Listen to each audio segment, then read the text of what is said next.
Carol's waving at me. My name is Andrea. I'm the art gallery coordinator. Thanks all of you for coming this evening. First, I'd like to mention our sponsors for this evening. Judy Fair Spalding, Fran and Ed Van Valkenburg. Fran runs the petroglyph tours. Aletha Benson, Dr. Daniel Koos, and the Heritage Inn for comping the artists for their rooms one night each time they show up in town. Members tonight get a 10% discount on the artwork sold. If you want to buy a piece, you get a 10% discount.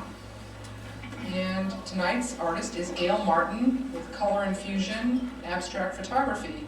And I'm going to let her talk. Okay. She's ready. I know, I can tell. I'm not going to use this. She doesn't want to use the microphone. Yeah. If you can't hear me, somebody do that. I'll just lay it. Because I'm going to use notes. But I do want to thank Andrea for making this all possible, and the Moderno Museum. And just to tell you all that it is really a privilege for me to be here and show you my work. All the pieces that you see hanging around this room, they are photographs. These were printed on canvas, but they are also photographs. And they all started with the click of the camera lens. They have been manipulated greatly, and each one, as you can see, has been greatly manipulated to become something else from something very typical. Tonight, I thought I would talk about three things: abstracts in general, why I started doing abstracts, and then give you an example of one of the transformations. So first of all, what are abstracts? They're really images that depart from the true accuracy or an exaggerated or possibly simplified picture of something that's typical. Most people are familiar with Picasso. He was truly an abstract painter. Picasso was one of the forerunners of the Cubism movement. And here we see the violin, which is a representation of Cubism. Picasso illustrates Cubism where objects were deconstructed into their components. Their natural forms were reduced to basic geometric forms, and then they were brought together in two-dimensional planes. These paintings were often subdued and nearly monochromatic. Cubism produced a conceptual image of an object rather than a perceptual one. In other words, the concepts of the image was to create, with these geometrical shapes, the perception of something. And you can kind of see in here that it's the triangles, half moons, and whatnot. That's the concept, and the perception is a woman in half. Another example of abstract is abstract expressionism. This is Jackson Pollock. It's called number 18. And Pollock is interesting because he would pour and drip paint onto large canvases. And although it's simple looking at first glance, Pollock is really known for his complex and sophisticated use of form, where there's no identifiable parts or a specific focal point. Pollock painted huge canvases. I don't know if you're familiar with it, but they would be like wall-sized canvases often. He would splatter, throw, drizzle paint, pour it right out of the can onto the canvas. And his abstract expressionism, although sometimes appearing to be accidental, was really highly planned. The representation of his creativity into interpreting his feelings And Pollock was also influenced by Picasso. And as you look, there's really no place where your eye can set, and that's abstract expressionism. Now, in my work, like Picasso, I tend to exaggerate things that are typical and simple. I take simple forms or objects and transform them into something that I hope will draw an emotion out of you when you see it. Picasso's tools were his brushes, Pollock's tools were paint pans, and my tool is the computer. So a lot of you might ask, well, how in the world did you start doing abstract photography? And it was kind of by accident, like so many things are. I was at a street fair, and I was talking to a woman, and she says, well, you know, I really get paintings, and I really get watercolors, but really with photography, don't you just pick up a camera and shoot? I wanted to shoot too. At any rate, at first I was kind of insulted by this comment, and I wanted to tell her that there's such a thing as composition. There's lighting. In photography, you really have to wait for the right moment. But I didn't tell her all those things. I just thought, what would it be like if I photographed something abstract that wasn't just another scene? And so this is what I came up with. This was my first abstract. It's a picture of frost on glass. And yes, it was a point-and-click moment, but it was also the springboard to the abstracts to come. So I framed up this piece, I put it in the gallery there in Tehachapi, and I noticed that it really drew quite a bit of attention. People saw different things in it. I've heard people say they see the three wise men. I've heard people say they see Homer Simpson. That one. I've seen people say they see a clown in it. And I thought, wow, all this from a picture of frost. But that is the beauty of abstract. There's no right or wrong answer in abstract. It's whatever you take from it. You might see something entirely different than your neighbor standing right next to you. To me, that's what's so exciting about abstract. I then thought, what if you could evoke a response only from form and color? And so what I started doing is I took, well, first of all, I heard that color really evoked emotions. Reds would bring a power color, and yellows were happy, and blues were sorrowful. So what I did is I took scarves, and I strung them up on clear filament, and I shot them in front of white backgrounds. And many of these scarf pictures have become what you see here hanging on the walls tonight.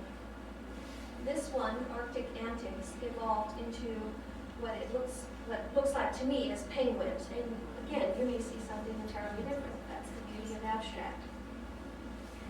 And let me go to the next one. This was a picture that started out as a logo for my website. So I'm going to show you now how a simple blue form turned into a happy face and then into this picture for hats. My first step was one of my scarves, and you can kind of see how it was just strung up on a wire and shot on a white background. In this particular case, it was a magician's silk, and I liked it because it really radiated the light. From here, I used the polar coordination button on my computer, very simple. And in so doing it, it split the colors and bended the image, or bent the image. And I did that again, and I got this, and it reminded me of a happy face. So I hand painted the little eyeballs and kind of made them googly because I thought that was fun. From there, I started rearranging the picture, turning it into different colors, and putting it into quadrants a la Warhol, and ended up with this logo, which is the logo for my website. Next, I began changing the picture, mixing different colors, taking away, adding things in, and really just kind of going with the flow. And that's how it finally ended up with the first one that you saw, which is the 4 hats. So many people, I was going to ask you, or tell you, a lot of people say, well, what did it start out with? Well, this you saw started out with that blue scarf. And it's kind of dark, but this one on the wall over here, this was actually a rose. And I was trying to develop depth, and it's just an orange rose. This one was, sorry to make everybody turn around, this one was a glass. And then through manipulating, it turned into that, which is a commentary on society, and I'll tell you about that sometime. In the far back, there's one that looks like a baby in the womb. I get more comments on that than any other of my abstracts, and it actually was a fuchsia, a flower just hanging in a garden in a nursery. So it's just fun what you can do with it. Most artists who do abstracts also do conventional pictures, and I'm no different. So I kind of wanted to end here tonight by showing you some regular photographs that I do, as well as abstracts. This one won a first place prize in the Tehachapi. But I also wanted to thank you all for attending tonight. I hope that I've inspired you to try abstracts, you photographers out there, maybe to appreciate abstracts a little more. And change this. I also wanted to say that I do all the pictures in my own studio. They're all color rated to 75 to 100 years, Epson ultrachrome inks, Epson canvas, and Epson papers, done on a G-plate printer that's about yay big. It's really fun. And also tell you that I have a gift for everybody. And if you choose to, they're in the back, and on your way out, just go ahead and grab one. Just wanted to thank Andrea again. Thank the Matarongo Museum for having me. This is a wonderful museum. You're so lucky to have this, and it is truly my privilege to be here tonight.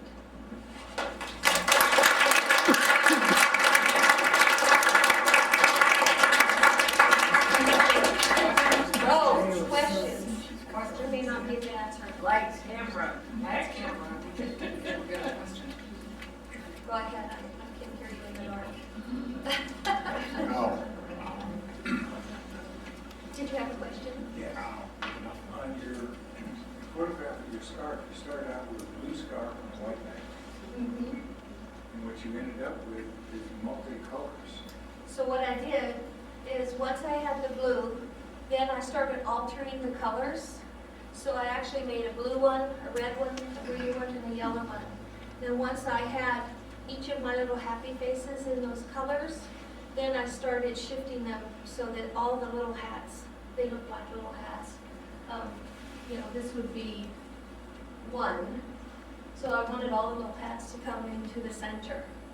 And then from there, I don't keep track of what I'm doing. I just do this. I like that. I keep doing that. I don't like that. I go back a few steps, or I'll just stop altogether, put it into maybe another program, and go with that until it comes out to be something that I enjoy looking at. It's the creative process.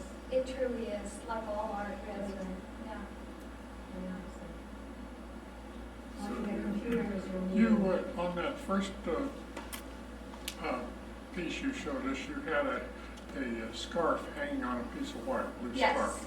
And then you said you put it through a polarization Yes. filter, and you've got two separate items, and both of those were distorted from the original, and I don't know what this polarization So filter is. it's a, believe it or not, it's a keystroke on your computer. And you hit it and it'll bend the picture. And then I did it twice on this one and it bent again. And then I stopped there because I love the little happy face. That's a Photoshop? Oh, or- Photoshop. That particular one is Photoshop. Okay. It's called polar polarization. Try it, it's fun. Plan to get a try. It's fun. Is this one over here, is that a different process? No, that was a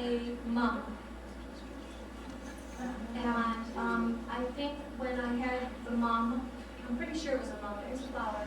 And you know, I go in and hand paint a lot of these things too, because then you can put in colors and shapes and then mess with those.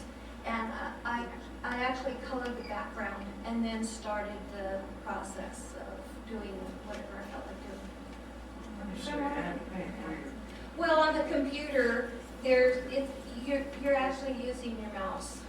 But you can go up and hit a little paintbrush and then paint in whatever you want. You can paint in shadows and it's called freehand painting on the computer, so that's what it is. About the elf, did you manipulate that at all? Was that the lighting that you got? I did manipulate that. Oh, okay. It's pretty much nothing I do that I don't have to tinker with. What about the train up here in the? Okay, now that train was actually a train. Yeah, I was up in Canada and I shot that train and it was out of focus. And I thought, oh doggone, it's out of focus. Oh great, it's out of focus. You can mess with it. And so it's actually a train up in Fraser, Canada. Okay, Anybody else? When did you first begin painting? Oh, I first started photographing in 1974.